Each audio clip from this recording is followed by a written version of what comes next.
The U.S. Army's M1 Abrams is the toughest main battle tank in the free world. It is also one of the most lethal.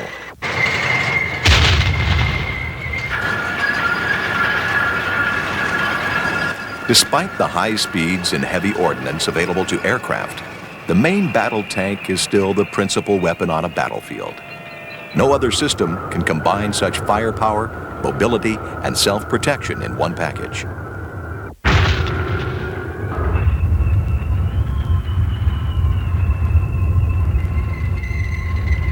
A tank is uniquely able to take territory and hold on to it.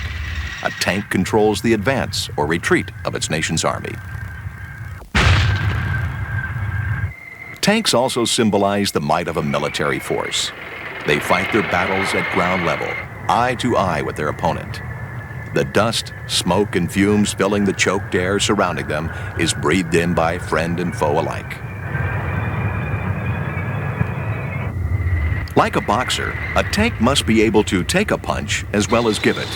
They must be quick enough to dodge enemy shells, which, were it not for a tank's thick armor protection, could shatter through and splinter into its crew members. Tanks must be reliable, so they don't let their crews down when they are needed most. They must also be comfortable, because a tank could be its crew's only home for weeks or even months on end.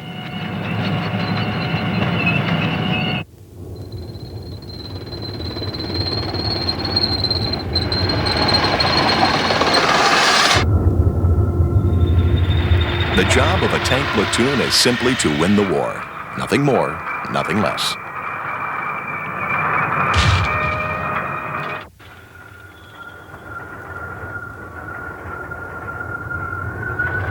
Since the tank's first deployment on the battlefield, armored battles have determined the final outcome of many a violent struggle. Trench warfare during World War I would claim more than 800,000 lives. British naval officer Winston Churchill promoted the deployment of armored land vehicles. It was hoped that this new tank weapon would protect advancing British soldiers from the bullets of German machine guns.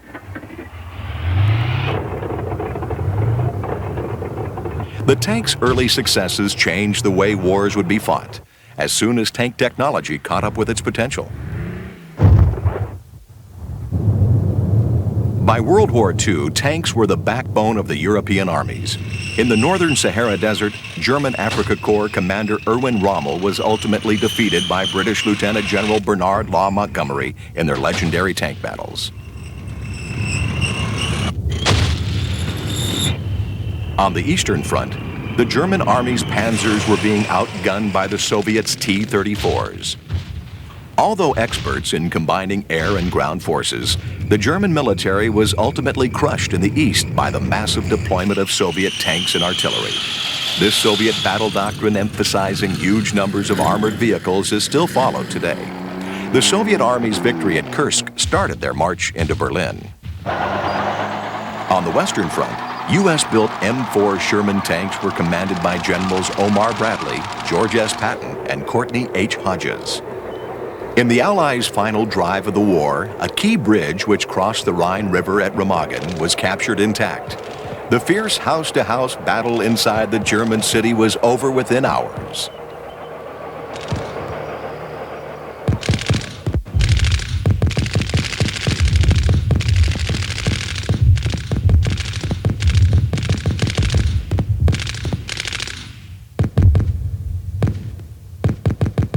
The victory at Remagen allowed Allied tank forces to push into the heart of Germany, and within a month, the war in Europe was over.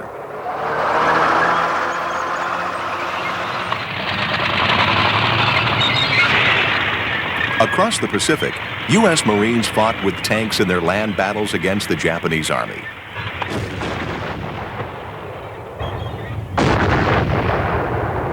After a Japanese stronghold had been bombarded by aircraft and from offshore naval guns, the landed Marines and their tanks were assigned the bloody job of conquering the island.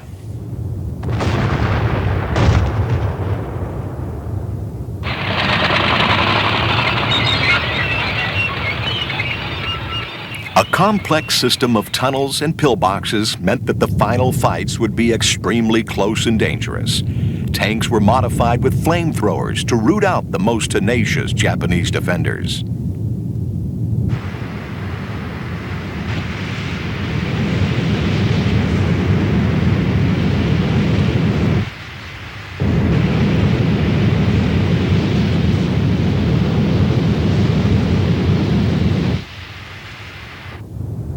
The Japanese soldier was just about the most dedicated fighting man ever put into battle. Out of 120,000 troops stationed on Okinawa, only 7,400 allowed themselves to be taken prisoner. Many Japanese who refused to give up suffered horrible deaths as they were incinerated by flamethrowers. As in Europe, tanks made absolutely clear to all which army controlled the area. They were the final decisive force in each of the war's land battles.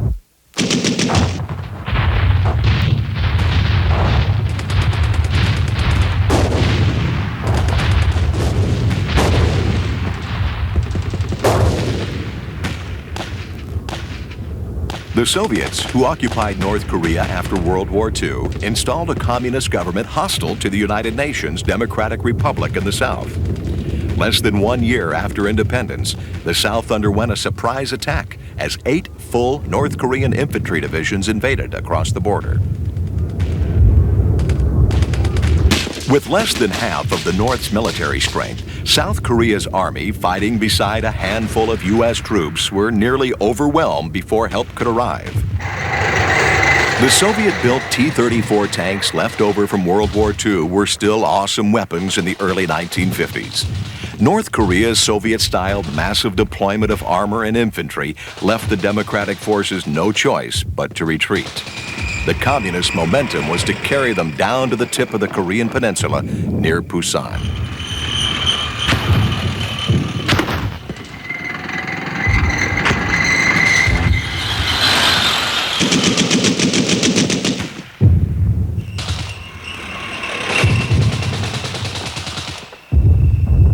Although the few U.S. troops still able to defend fought back valiantly, most units suffered heavy casualties. The death toll in the Korean War was tragically high. The lightning-quick strikes made the evacuation of wounded haphazard at first, and without enough medevac helicopters, many soldiers died on the way to medical treatment.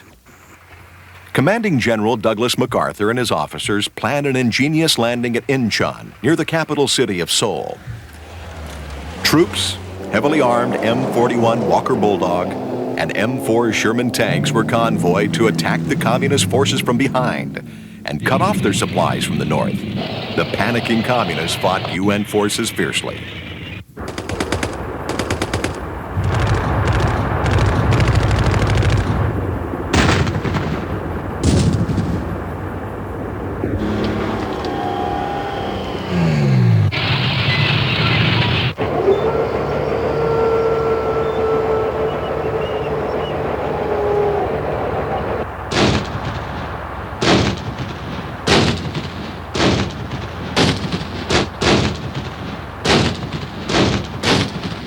Communist tank platoons were stopped dead in their tracks.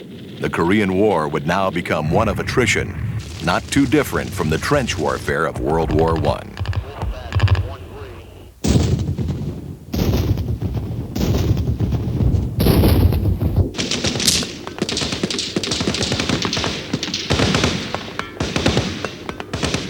After checking a Chinese counterattack, General James Van Fleet retook the offensive and destroyed the communist forces below the 38th parallel.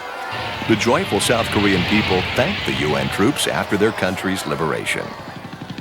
The steaming hot and humid weather of Vietnam sometimes made tank crew lives miserable, but did not prevent them from getting their job done. Chrysler Corporation's M48A3 Patton main battle tank was the most powerful armored vehicle deployed by the U.S. Army and Marines during the 8 years of war here. However, this was a war without front lines and with little American regard for holding on to hard-won territory. Armored vehicles were unfortunately relegated to smaller roles. M113 armored personnel carriers would prove to be an able companion to the M48. Together in the 11th Armored Cavalry Regiment, they would deliver ample firepower and infantry into hotbeds of Viet Cong activity on the outskirts of Saigon. The Piedmont-like terrain of rolling hills and plains which made up the three-corps zone bordered North Vietnamese supply depots in Cambodia and provided a refuge for marauding Viet Cong guerrillas.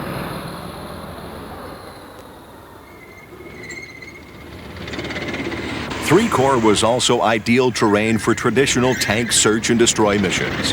Armor won new stripes for these ops. The Communist Tet Offensive nearly overwhelmed Saigon as well as several suburbs surrounding it. In the cities and away from their jungle sanctuaries, Viet Cong and North Vietnamese Army regulars were ferociously pounded on by the M48s and their supporting infantry.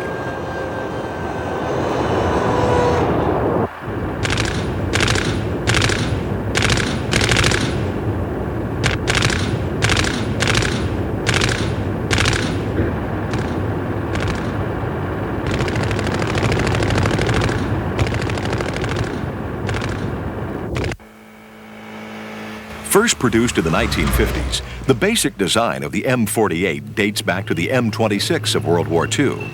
The M48A3 was powered by a robust diesel engine. It was armed with a potent 90mm gun, which fired a variety of high-explosive and armor-piercing shells.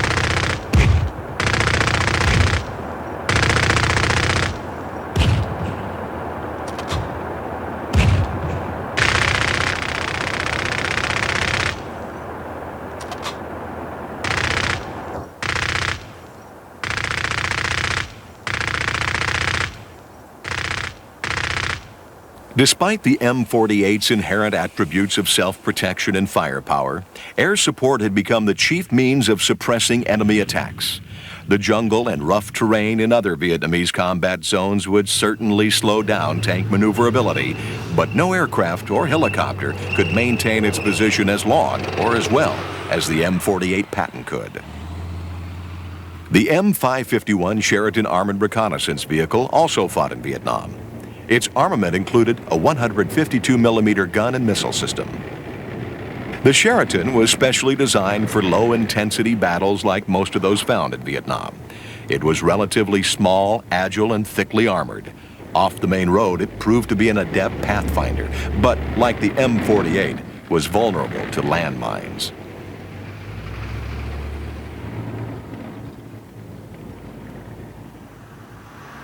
Sadly, the Sheraton was disliked by its crews. Its high-tech gun and missile system was not sorted out yet, and sometimes caused considerable discomfort to crew members when it was fired. For now, a 152mm main gun was just too big, and the Sheraton ended up spending little time in Vietnam. Life in an armored unit serving in Vietnam tested the mettle of even the toughest tank crews. The wretched temperatures and tropical sogginess of everything around them made it difficult to ride inside the vehicles when on convoy. Most soldiers preferred the cool breeze felt when riding on top, even though they risked being hit by sniper fire. Armor missions sometimes lasted for several days, so roughing it in the field was commonplace. Weary of playing hide-and-seek with the VC, crews and infantry made their tanks and APCs a home away from home until it was time to go on patrol again.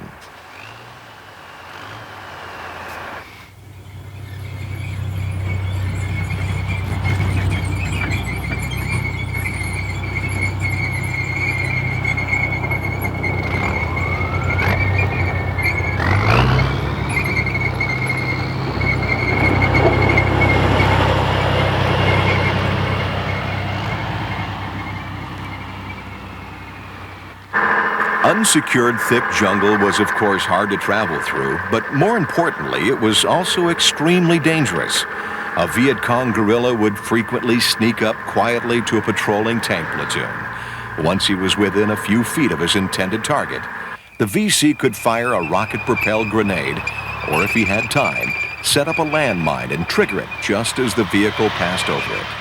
The more powerful landmines were capable of blowing up right through the armored vehicle's floor and then spraying shrapnel and spall into its victims riding inside. This was another reason why armor personnel preferred to ride on top.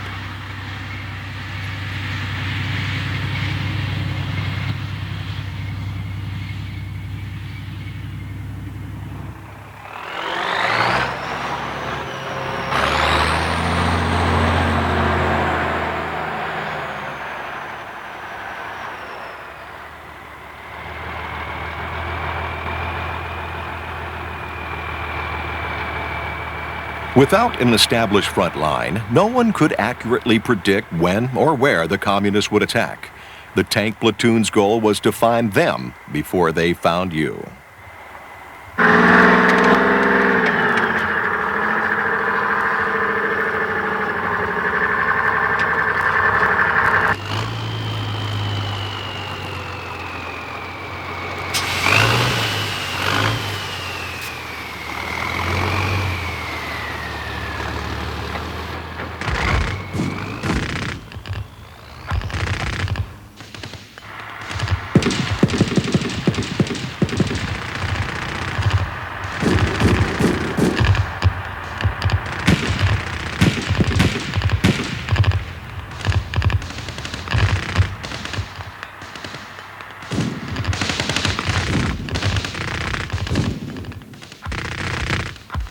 The Viet Cong had established a thorough network of tunnels to live in and from which to conduct their military operations.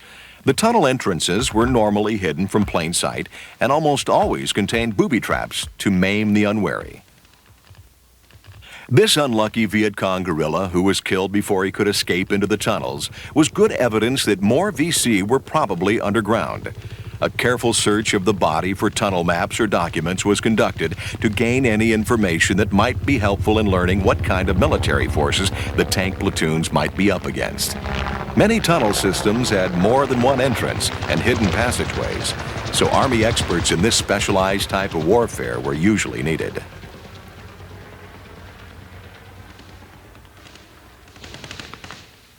Recalling the sights and smells of the horrific World War II Pacific Island battles between the Marines and the Japanese Army, flamethrowers were also used in Vietnam to flush out hiding enemy forces.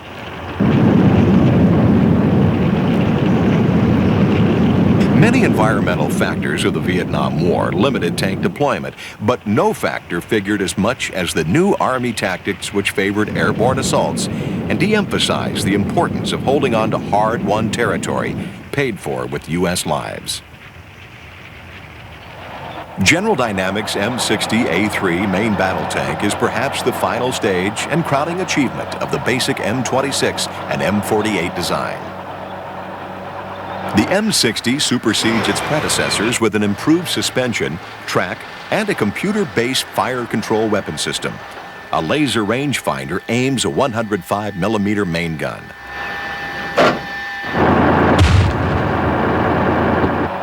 The main gun is fully stabilized when traveling on rough terrain for maximum projectile accuracy.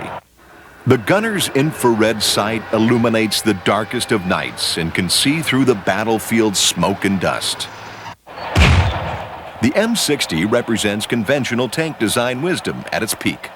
The 4 crew members, a commander, a driver, a gunner, and a loader can put up a strong fight 24 hours a day. The M60 weighs more than 100,000 pounds and is 23 feet in length. Its 12-cylinder air-cooled diesel engine can power the vehicle to a road speed of 30 miles per hour with a maximum range of 300 miles. The M60 can climb a 3-foot vertical obstacle and traverse an 8-foot trench. The M60's 105mm main gun is backed up with a 7.62mm machine gun and 12.7mm anti-aircraft gun. The impenetrability of its armor is classified by the U.S. Department of Defense. More than 9,000 M60s are deployed by the U.S. Army and Marines.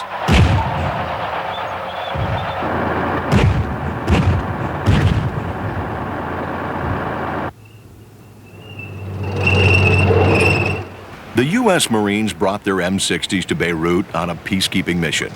Upon their arrival, they found a country which had been nearly destroyed from within by a religious civil war, and from the outside by Syria and Israel, whose futures were at stake with Lebanon's final outcome.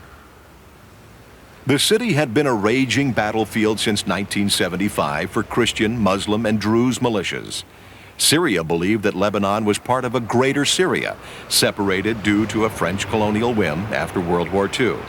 Israel was after its enemy, the Palestine Liberation Organization, which was now headquartered there.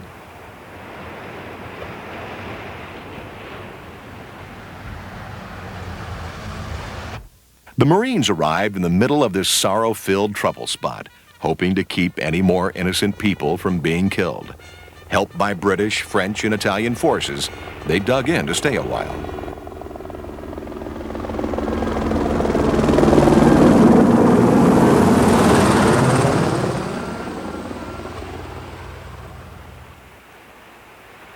Many of the Marines were landed in FMC's Amphibious Assault Vehicle 7s. These big, armored personnel carriers can cruise at sea for short distances as well as drive on land. 25 combat-ready Marines can be transported from ship to land in the AAV-7 and be protected from small arms fire, shell fragments, and flash burns. To fight back, it's armed with a 12.7 millimeter machine gun. Luckily, the Marines landed in Beirut with little trouble.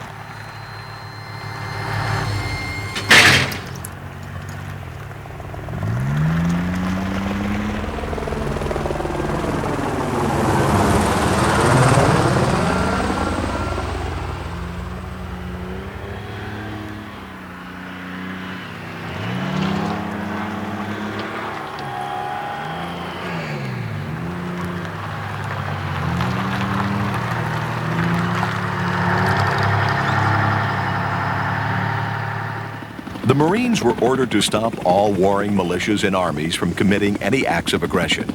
They knew that this might be trickier to pull off than landing in a hot LZ. To defend themselves from attack, they were armed with M198 155 millimeter howitzers, mortars, and of course, M60 main battle tanks. The Marines' main headquarters was set up beside Beirut's International Airport. This strategic location allowed them to protect the city's most valued asset and to monitor much of Lebanon's incoming and outgoing materiel and personnel. Once settled in, Marines were assigned to foot patrol and to stand guard at Marine bases and camps. This lonely job was boring and frustrating to some, as they had been trained for active combat, not for police duty. Nonetheless, they kept a watchful eye on the city and stood as a symbol to its residents that any more fighting would not be tolerated. Going into Beirut to patrol its streets and alleys was a fascinating experience for a young Marine fresh from Camp Lejeune. The sights and sounds of this ancient Arab city opened the door to a culture very different from that of the United States. The souks, or marketplaces, were full of life, and the Lebanese people showed no sign of giving in to the conflict around them. Destruction from the ongoing war was seen almost everywhere near the infamous Green Line. But most tragic were the poor children who were forced to grow up amidst this daily horror. The United States had asked its Marines to stop the fighting in Beirut. The militias didn't want to be stopped, so the Marines were prepared to find themselves in the middle of someone else's raging war.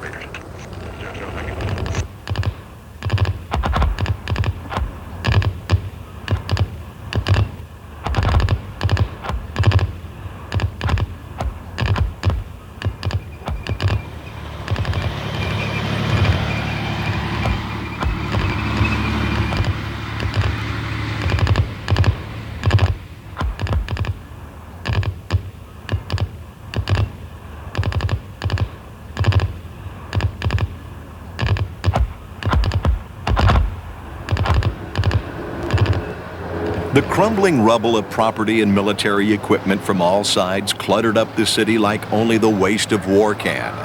The constant bombardments of tank and artillery shell fire have made their marks, which are sure to last for Beirut's remaining days. Whichever side wins this war will probably have nowhere left to live.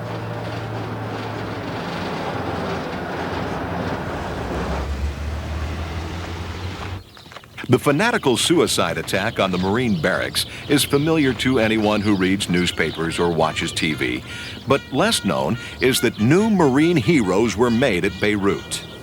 These men risked their lives to save the lives of some of the city's citizens and of other Marines too. They performed up to the highest standards set for them and will surely carry on the honored Marine traditions.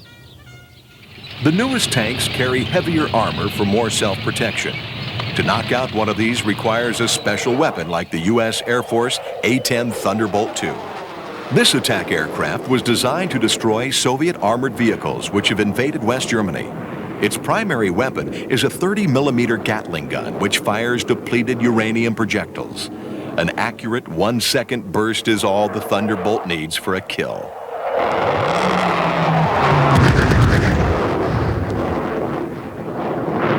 The A-10 may seem odd-looking to some, but its close air support capabilities and survivability are the best of the Air Force. Another anti-tank weapon is the air-to-surface guided missile.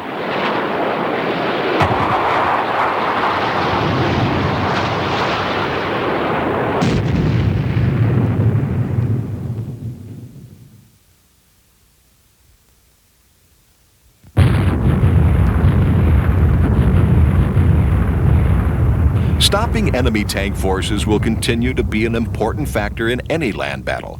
Victory or defeat will depend on it. The wars between Israel and its Arab neighbors, Egypt, Syria, and Jordan, resulted in some of the biggest tank battles since World War II. The Six-Day War would make Israel's military might famous.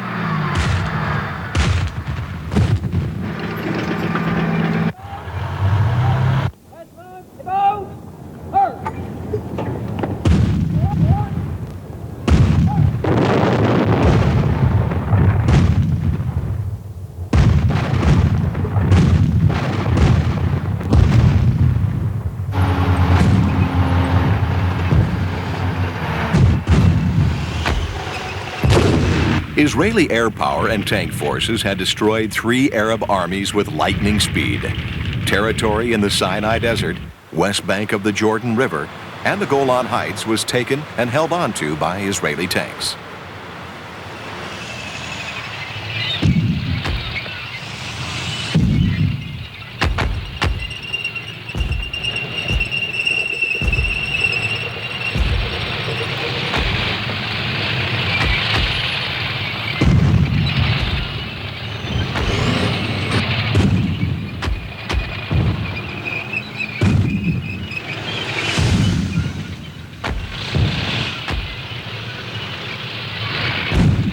The Yom Kippur War again pitted American, British, and Soviet-made tanks in formidable battles waged from the Sinai Desert to the Golan Heights. Approximately 1,000 tanks were destroyed during the heated battles, with no side able to claim a clear-cut victory. The M2 Bradley infantry fighting vehicle is a new kind of armored weapon system. Fast and highly maneuverable, it can carry troops and fight at the same time.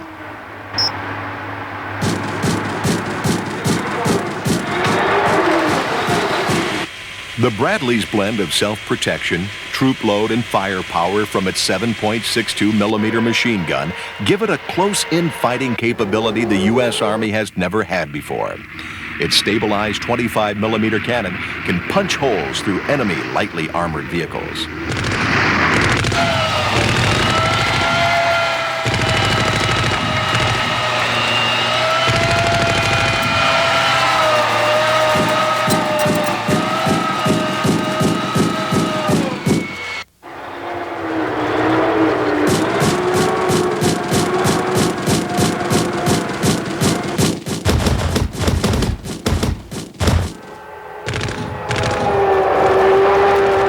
Top speed is 41 miles per hour. The Bradley is also fully amphibious. Its firepower is only a fingertip away.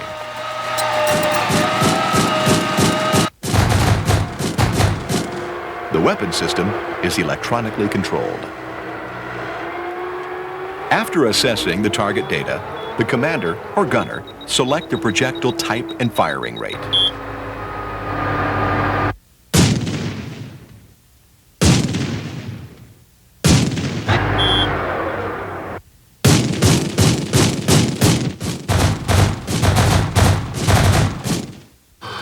When the Bradley's gunner can't see his target because of smoke, dust, or nightfall, he can still shoot accurately by aiming with the heat-sensitive infrared sight.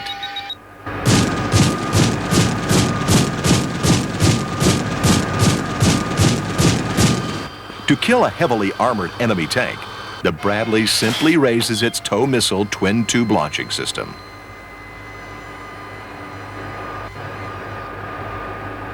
This lethal wire-guided anti-tank missile uses a 5-inch warhead to bust its way through the thickest armor. All the gunner has to do is keep the crosshairs on his target.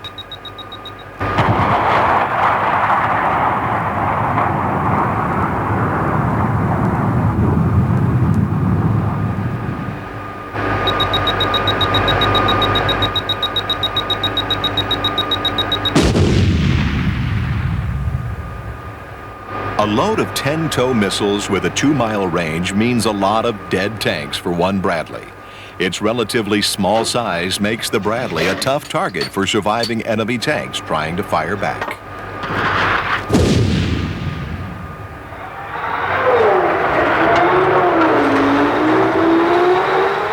Smoke grenades make targeting the Bradley even harder. A cavalry version called the M3 carries a weapons load twice that of the M2 infantry design.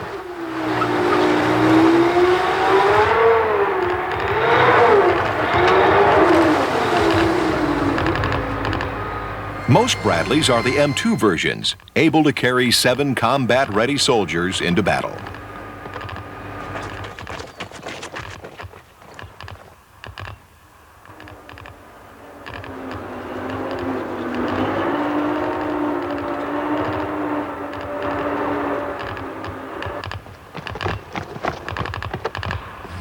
A Soviet BMP would be attacked from all sides if it was found by a Bradley infantry fighting vehicle.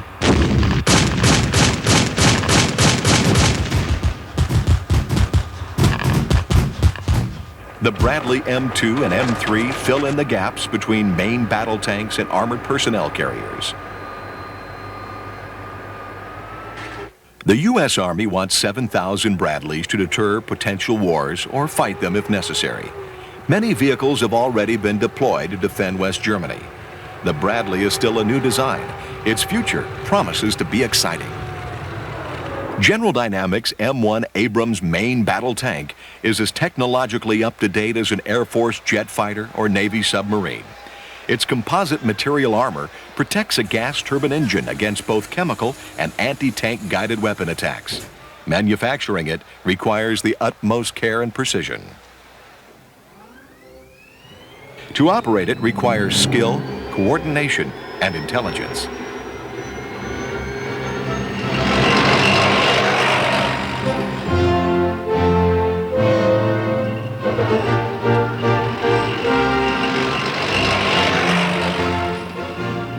The Army deploys the high-tech M1 in West Germany to counter the Warsaw Pact's numerically superior tank forces, which are stationed just inside East Germany and Czechoslovakia. Platoons of M1 tanks patrol the border in the heat of summer and the sub-zero chill of winter. Their guard is never let down. The M1A1 version has a stabilized infrared sight, laser rangefinder, and 3 optic sights. Its weapon system computer analyzes the outside wind speed, air temperature, and barometric pressure to refine the rangefinder's target trajectory. It's armed with a 120-millimeter main gun.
The high-pitched whine of their hushed turbine engines smoothly power the M1s through medieval villages and dirt roads once traveled upon by Napoleon. An armored tradition nearly 100 years old has cleared the way for the tank to become one of history's landmark instruments of war. Its symbols of strength and self-protection recall the traits of mankind's best warriors. The M1 is prepared to carry on this honor with a technology reaching into the future. Like its mission on the battlefield, the main battle tank is here to stay.